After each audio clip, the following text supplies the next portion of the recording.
Hey, this week on Birds of a Feather Talk Together, we're diving into the incredible world of the Chimney Swift. These aerial specialists spend nearly their entire days flying. They eat, drink, bathe, and even collect nesting material while flying. Outside of nesting and nighttime roosts, they rarely land at all. And when they finally do stop flying, they don't perch on branches like most birds. Instead, their long specialized claws allow them to cling to vertical walls of chimneys and other upright surfaces, almost like a bat. As always, Field Museum ornithologists and curators of birds John Bates and Shannon Hackett join me, RJ, and my wife Amanda, and we're going to discuss these incredibly unique birds. Along the way, we also end up discussing the recent wildfire smoke and climate change, bird's nest soup, and answer a follow-up mailbag question from our Carolina Wren episode. Okay, let's go grab our binoculars and let's get into it. So I haven't told you this crazy wren story that I grew up with, which is that my parents really liked Irish folk music. And there's this group called the Clancy Brothers. Okay. And they have this song called the Wren Song. And they used to do it as kids. They would go out and they would actually, with a stick, and track down a winter wren in the outskirts of wherever they were living and kill it. And then put it in a wreath and go around on Christmas Day, like asking for money for the funeral. Are you serious? That's weird. Is that an Irish folk thing? Yep. Wow.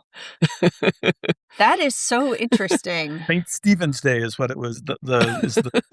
That's so bizarre. That is crazy. I was thinking about that the whole time we were talking about. Maybe that's what Rebecca is going to do with her. Yeah. Carolina we should give her that idea. Yeah. Yeah. Oh my gosh. That's a so good bizarre. story, John. That is so weird. So weird. I didn't think of the Clancy brothers being that twisted. It's one of those things where I'm not sure, I listened to it over and over again, and I'm not sure how many times I had to listen to it before it finally dawned on me what was actually what they were saying. Yeah. That is insane. Wait, so in the song, did they say, like, we killed a wren? Yeah.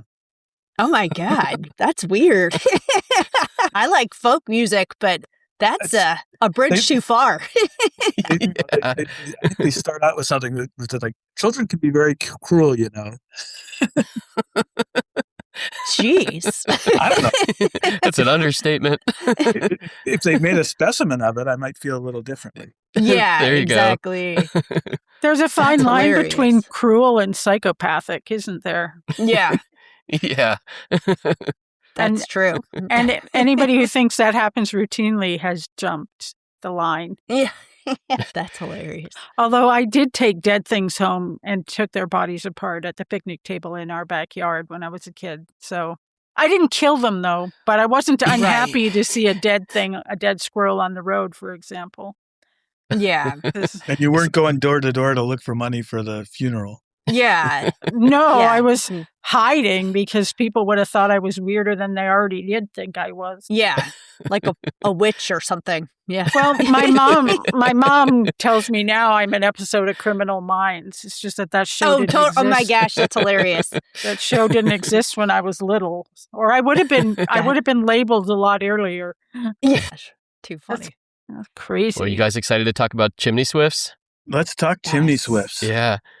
I'm super excited for this. I definitely see them around, and there's some that are near where Amanda and I live, but I had no idea how cool they were until really doing the deep dive for the episode. So I'm excited for this. Me too. Yeah. I didn't realize just how aerial they are, how basically they never land. And then unless they're going into a chimney, which is a neat story because that's a huge transition in the whole population for the most part, where they had to have been across eastern North America nesting in trees before the first Europeans got here and started building chimneys. Although I have to, this isn't not safe for little kids, but the one thing I learned from it I didn't know was that most swifts mate on the wing. So they're copulating while they're flying, but not chimney swifts. They have adapted their behavior to actually copulate in the chimneys now. And I don't know if they always did that or but anyways, that's what they do now. So there you go. That's the too much Classy. information aspect of this. Don't ask me why that struck me as so interesting, but it did. One of the few things they'll stop flying for. Yeah, exactly.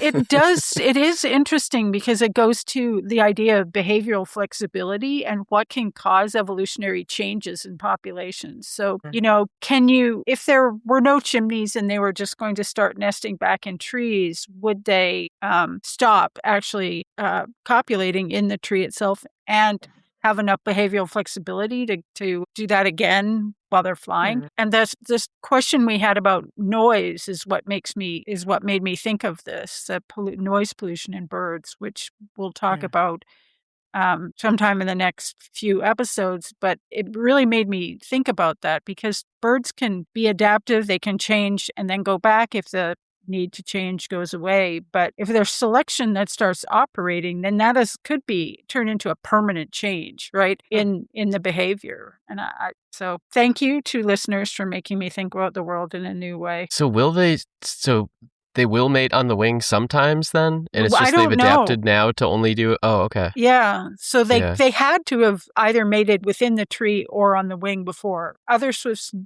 mate on the wing. So are chimney swifts semi more successful because they have that behavioral flexibility that they could do that? Maybe they obviously didn't do that before chimneys. They didn't they didn't mate in chimneys before there were chimneys. But so, that behavioral flexibility could be something that is an important aspect of success, but an important thing that could destroy success if the environment changed. So behavioral flexibility and canalization, I think, are really interesting things to think about in this context. Shannon, is that flexibility within an individual's lifetime, or is that generation? Well, that's a good next generation. Certainly at the beginning, it started within an individual's lifetime, right? Because if they didn't do that and they do that, that's individuals having enough flexibility to do that. But if you are selecting for that, if that's beneficial and you end up selecting for it, then the individuals who do that are, their genes go into the next generation such that behavioral flexibility could go away. Doesn't have to, but it could. And so we rely on some kinds of natural experiments to know. So if you took down all the chimneys in North America, what would happen to the swifts? Can they change? There probably aren't even enough trees to let them, their populations would probably crash. Not enough big trees, old growth trees anymore to enable them to live their lives without that. Maybe. I don't know. It's an interesting question. They have one of the more fascinating maps of if you look at the Birds of the World webpage and you look at the detailed map that Cornell puts together for them, it's actually basically the cities and small towns across Eastern North America for the distribution, which that's really striking. You wouldn't see that for robin, for instance. Robin are basically continuously distributed. And it's in spite of the fact that chimney swifts are completely adapted to go up in the air and can go anywhere, they actually congregate because of the nest sites and roost sites in these urban areas now. And they did spread west as people built buildings, as industrialization went on and people started building things, from the east to the west. The swifts moved too, such that they now interact with, their sister species in the western part of the U.S. Yep. Fox is swift. So cool. I don't know. So from a comparative basis, one of the birds that we've talked about before that is somewhat similar in multiple ways is purple martin. Oh, how they rely on people and right. Yeah. Mm-hmm. So do chimney swifts still nest in trees at all, or is it just basically only in man-made structures? There's occasional observations. For instance, pileated woodpecker nest holes have been used by chimney swifts apparently. Okay. But it's literally a tiny percentage of the population, probably. Okay. Wow. And it's just because there's so many chimneys available. Yeah. Okay. I couldn't believe just how immobile they are once they land. I didn't realize that until we started researching, and it's it's like a bat. It's kind of what it reminded me of. They can land on the wall, but they don't perch ever. They basically are stuck to the wall by by their feet or by claws almost, right? But if you look at their feet are pathetic. So, Well, no, wait. So their tarsi and are really short. yeah. Their feet sometimes can actually be pretty big because as they get like some of the bigger species, they have to be able to hold themselves up in the places that they're landing. And so they can have kind of surprisingly sort of bigger feet sometimes. Oh, interesting. And their tails do have that characteristic of things like woodpeckers, where the central part of their tail feathers is thickened, and in this case, it's longer than the vein part. So the thing that looks like the normal part of the feather, but which gives them their characteristic ability to ID them when they're up in the air. Because that tail, the body shape and the tail are really characteristic of them. They're described as cigars with wings, which is the first thing someone told me when I was trying to understand what the heck was in the air flying around, which almost certainly would have been in Louisiana because I'd never even heard of them before I moved to Louisiana. Didn't even know they existed, and I'd certainly never seen one before. But coming back to what Shannon was saying regarding the legs and feet, the order is called Apotiformes, which means without feet. Oh. Wow. And that's because they are really reduced in that sense. Wait, isn't there another bird that we talked about that was described at one point as not having feet? And I'm trying to remember. Paradise. Well, oh, that's what it was. Okay. That's funny.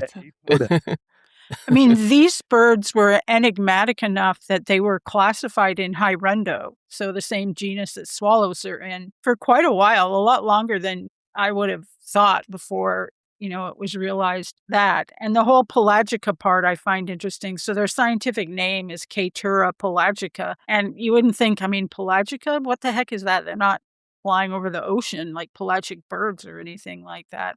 But that pelagica is an ancient Greek word. It means like open seas. So I guess just the open air made people thought of that. I don't know. And I wonder if they're fairly regular out in Bermuda. I wonder if the first specimens came from birds that were migrating. And the Curators part means, long flowy tail, long flowing hair, the carta part, and the aura part means tails. So the bristle tail thing is directly in part of the their scientific name, their genus name. But so I find it really interesting to think about them being classified as swallows because they behave an awful lot like some swallows do. They dip down into the water to clean. They don't preen themselves the way you think of birds, like touching their feathers with their beaks. Their beaks are, if you think their feet aren't so great sometimes, their beaks are like basically non-existent. Okay. They're very thin and flimsy and wispy. So basically they just open their mouths and fly around to catch insects in it. They're not manipulating food really, not very much anyways, manipulating food with their beaks. And so their beaks kind of show that. The fact that their beaks aren't that significant anymore, but the gape is what matters. So increasing the surface area for insects to fly into their faces is what matters. But that whole lifestyle, though, is also what leads them to be vulnerable to insect control practices, too. So, there are a lot of discussion of insect apocalypses, which has been well documented in some places. And obviously, if you're a bird like that, the overuse of things like DDT or other insecticides can really influence your ability to get food or make you have to work a lot harder, which increases stress on individuals, increases stress hormones, and has an effect on the health of individuals and therefore their fitness and reproductive health. So these things are so connected in a way you don't think about. So there is DDT in the eggs of these birds. Coming from. They've actually looked at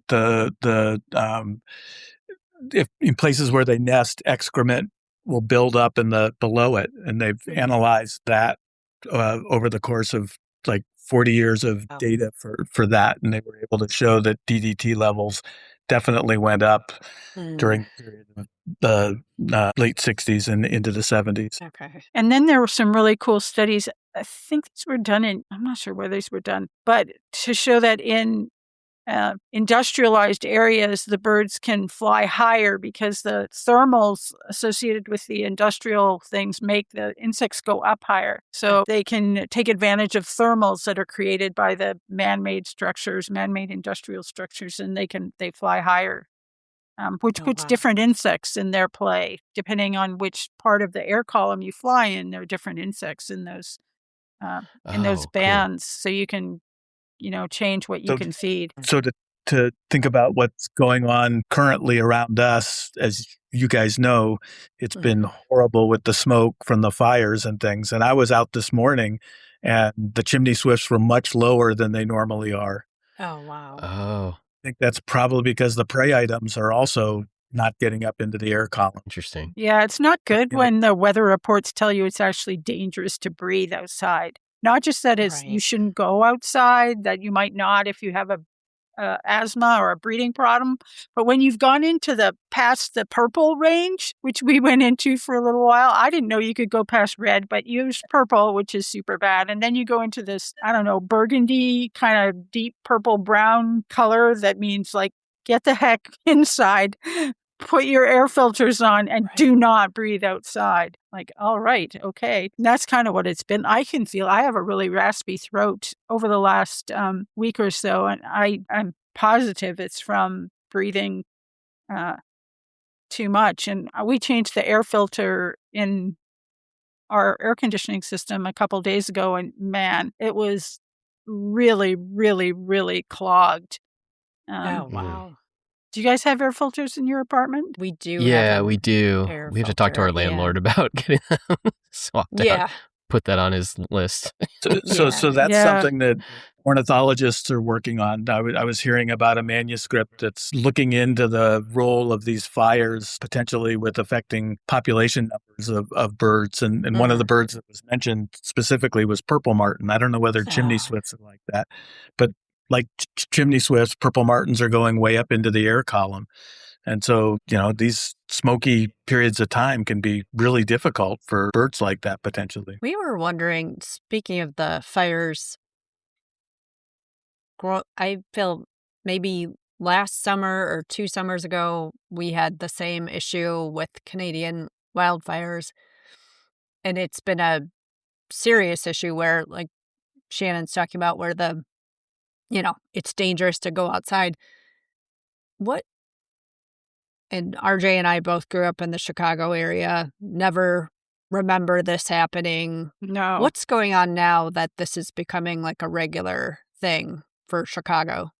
It's basically long-term aspects of climate change hitting these boreal forests at the northern edge up in north central Canada. And those areas are drying out, and then you get lightning strikes. It's amazing if you look into it. There are almost no roads and very few people up in these areas, and so there's no way to fight the fires, and so they burn. And because of the dryness up there, they end up being much bigger. And at that point, they start putting up smoke that can become problematic at long distances. They are fire adapted, right? These environments are not unaccustomed to fire. That's not the issue. The issue is the frequency of these bad storms with lightning strikes that are setting ablaze a much drier forest than they were before. So if we want to control these things, there are things that have to be done, which is that we have to stop changing the environment. And tariffs aren't going to do it. No, putting tariffs on Canadians aren't going to do it. I mean, right now, sending firefighters to Canada is going to help. But, these fires, not clear sometimes where these fires started anyways. These things, and look, we're pretty far really from these fires. And our environment has been miserable. And yesterday afternoon, it lifted a little bit for, maybe a couple of hours. There was actually sun in the sky that you could tell. And then it closed back off again. And now it's, gray. I think if you could get above this stuff, you would see the sky's actually blue. But, you couldn't even see couldn't even see Soldier Field from the Field Museum a couple of days ago. My gosh. Crazy. And Yeah. that was true on the East Coast. I mean, Massachusetts and New York are having similar skies. So it's incredible how much area is affected. Was and it since... one thing people just don't know very much about is what the effects are for the birds. Well, we know it's not good because, you know, they have their... Yeah, maybe we can live for a relatively normal lifespan with lungs that are damaged. But if you're a bird, you can't. You know, you don't have medical intervention to give you oxygen when you've damaged your lungs. And the same thing that happens to our lungs is going to happen to birds, except it's so much more significant because of the way they exchange air, not just in their lungs. There's air sacs that go into their bones. So it's influencing a lot of the physiology and functioning of a bird to have air that's this full of particulate matter, not to mention the long-term cancer and other kinds of autoimmune disorders that come from your immune systems being challenged like this, or from the long-term effect of cortisol and too many stress hormones coursing through your body. So these aren't things to be trivialized, and things that used to happen every 1,000 years are now happening, 3 times a year. Look at the flooding. Look at what's happening in northern Arizona. I mean, not northern Arizona, but in the Phoenix area in Scottsdale, where there's like absolute torrential flooding because of some of the rainstorms that are happening. Parts of Texas completely, they look like they're having biblical floods every, 2 years now.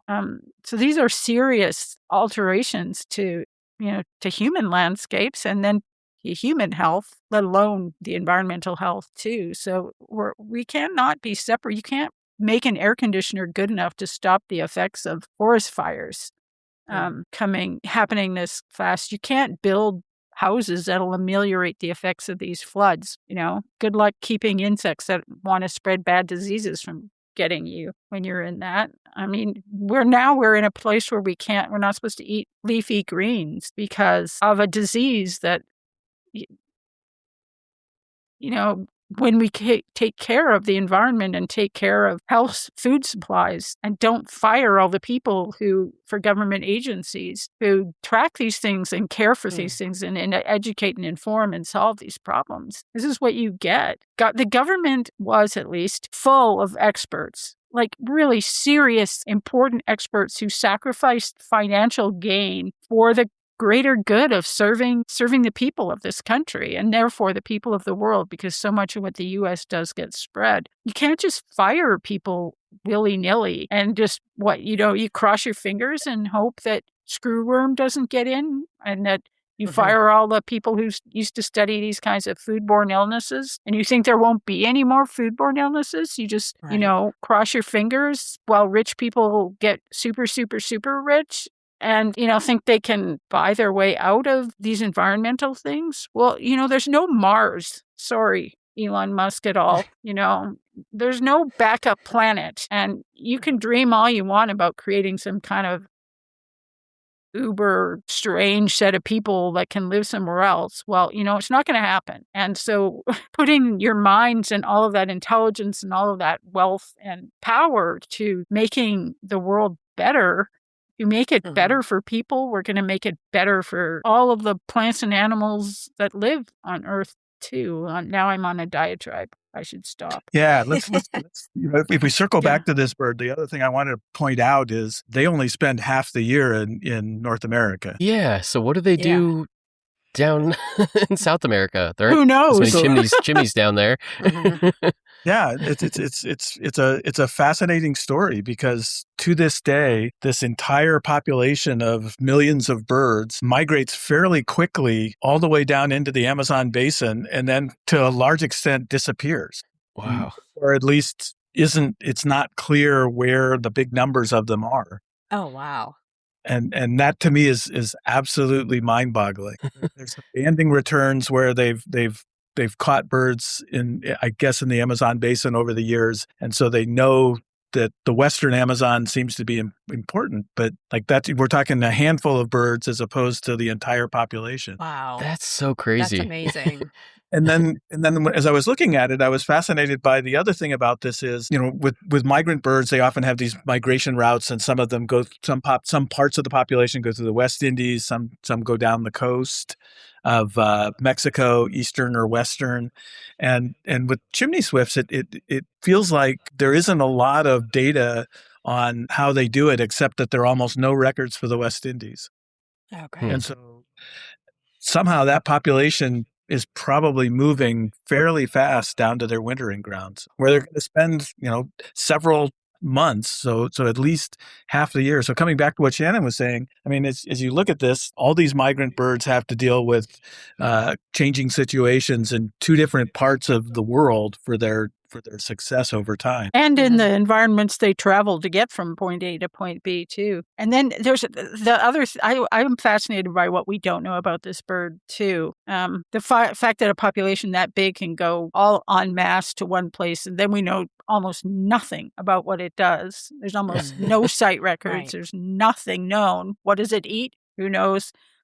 But in this site in Ontario, this study I found in Ontario, they were actually looking at the effects of insect management programs to show that not just that they're changing their diet because of insect management. So they're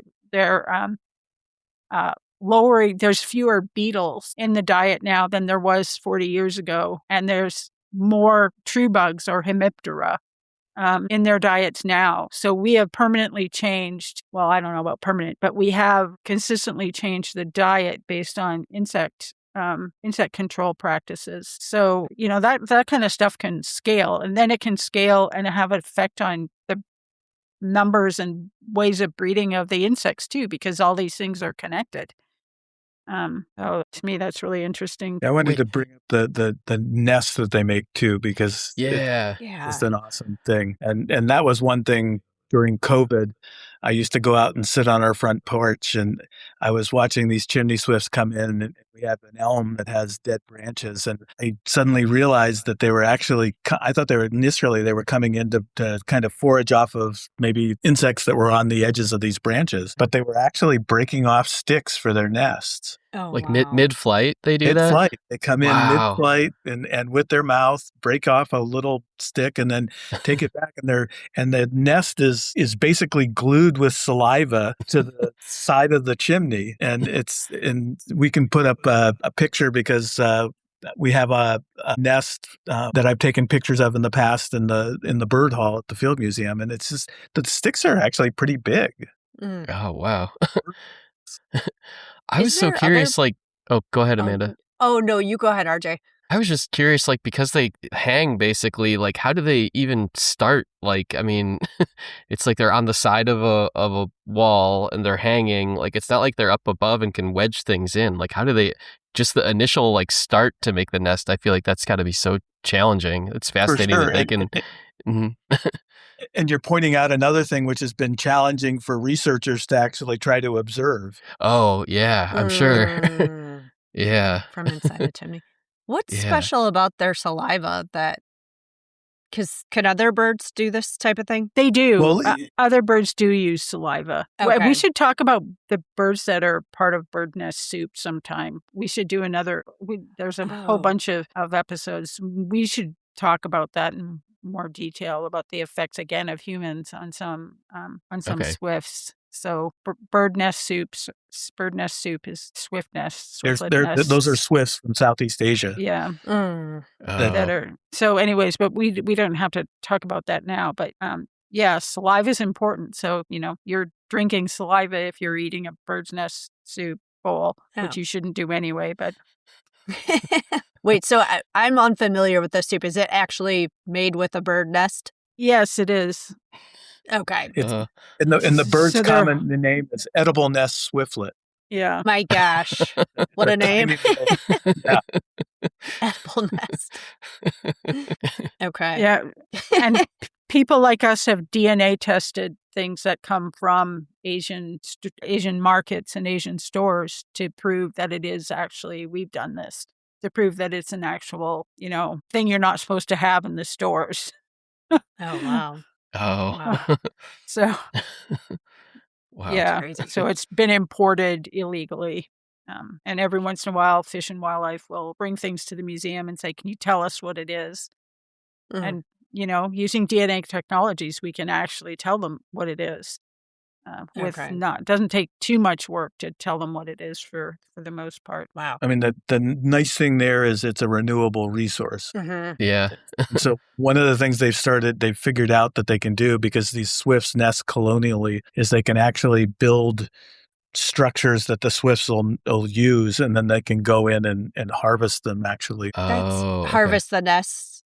Yeah. Okay. That's kind of like when we talked about the eiders Mm-hmm. a Yeah. little Yeah. bit. Is there some like folklore that the nest brings you some crazy Boner. fertility, or what are all those things Oh, that people yeah. believe in? When we do an episode on that, we can talk about that in more Okay. detail. Okay. But I love that stuff. It's hilarious. I mean, who was the first person who started that? I mean, what a racket! Right. What Yeah, a seriously. bill of goods you sold to all the Maybe people it around. tasted good. Come on, man. Yeah. Yeah. I don't think so. Are you kidding me? So, because they're eating just like a bunch of sticks held together by saliva, then. So I actually think with the edible bird nest poop was- and potentially insects and other things that I was are in gonna the say- nests. I mean, come on. Oh, yeah. Even better. No way. Not happening. Mm-mm. Wait, have either either Never. of you had that? I've never had a chance, and I'm pretty eclectic with what I'll eat, but that's like not just a bridge, but like a continent too far for me. I'm not not doing that's up there that. with chicken feet for me. I just like, there's something about chicken feet that There's a lot of It's a work delicacy. for chicken feet, I think. But hey, Joan, did you know this? I didn't know that when they're bothered at the nest, they make these booms by slapping their wings against their bodies. Did you know that? I didn't know that. I did not. And yeah, I mean, I just, anything that has a nest is eventually going to have the potential to have some sort of predation pressure. And so, yeah, I wonder whether it works. I don't know. I wonder what their neighbors think of that. It's like, hey, Bill, be quiet. We're stuck in a small place. I'm not bugging you. What is your problem? Yeah, I mean, I think that's one of the things. Is they don't seem to have a ton of nests in the same chimney, which is also interesting thing, because they do have strong site fidelity, though, apparently. And that's what the reports say. So, I mean, I guess if you're born in a place that is a nice chimney, you're going to pay attention to where that is so you can come back and find it. But yeah, and so chimney swifts are only found in eastern North America. Their sister in the western U.S., I guess, is I wouldn't have said it was entirely as tied to urban structures or human structures as other swifts, or as chimney swifts, but there are other swifts all over the old world, all over Europe and Asia and Africa, where they also nest around humans. So they've clearly benefited by human structures, in this case for nest sites. Okay. And probably because there is less predation. yeah, and then they're vulnerable. Doing that makes them vulnerable to changing land use And different- practices and changing building use practices too. Mm-hmm.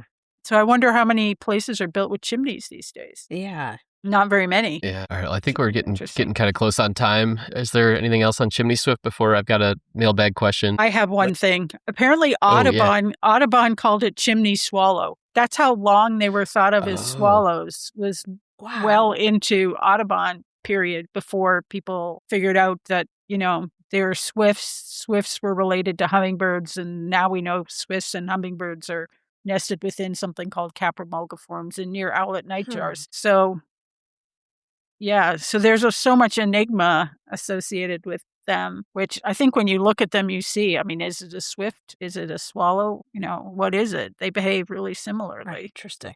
Yeah. What's in the mailbag? All right. So this is from Rebecca, who wrote us about the Carolina wrens. She had a follow-up. So she emailed and said, and so if you haven't listened to our Carolina wren episode, go and listen to that. It was a question from Rebecca from Durham, North Carolina. But Rebecca wrote back after the episode and said, "Hi, all. Thanks so much for honoring my request of addressing the Carolina wren. Did you convince me to like them? Well, it's looking like the Carolina wren might just be what the mourning dove is to Shannon. I did pass the episode along to a few of my neighbors who have also complained about the wrens. Maybe one of them can be convinced to see the cuteness of the wren over its noises. And far too early this morning, when the wren was loudly singing outside my window, I thought to myself, I have helped create a great habitat that makes birds happy. Then I thought, I wonder if John and Shannon need a Carolina wren specimen for the museum and someone can come get this one." And then she said, joking, sort of. Yeah, Rebecca. See, I took the sort of to heart, and I went and looked at our collection. And, the interesting thing, we talked about this with Carolina wren, they're a non-migratory bird. In other words, they expand their distribution, but they don't migrate. And what that means is if you look at our collection, given the amount of salvage we do, they're not going to hit the windows along the lakefront the way all these migrants would. So in our collection, we've probably added about 6 birds six Carolina wrens in the past 20 years, in spite of the fact that they're regular in the state of Illinois. We're just, you're not going to get very many Carolina wrens just coming in from the salvaging that's being done. Amazing. Oh, wow. She may they must be really super good at avoiding windows too, because they nest, they are so close to people a lot of the time, as she knows well, much to her sleepless dismay. But they're not hitting windows. Like, not just in migration, which obviously they don't do, but they're not generally hitting windows. So they've got to be a lot smarter than a house sparrow and a mourning dove, which do smash into windows pretty frequently. I don't think that's going to help her opinion of them, but no, but it helps me because it makes them smarter than you would think too. So they're not just cute and adorable. They have to be pretty darn savvy to avoid windows. Sorry, Rebecca. I just like that she said she looked out her window and thought, I've helped create a great habitat that makes birds happy. So although we didn't convince her to like Carolina wrens, we did get her to look at her backyard and her neighborhood in a different way. And I think that's important. Awesome on her. Yeah. Yeah. Good job. Yeah. Now she should get a big chimney for Chimney Swifts. Yes. Yeah. Stuff too. They don't sing in the middle of the night. No. Yeah. No. Yeah.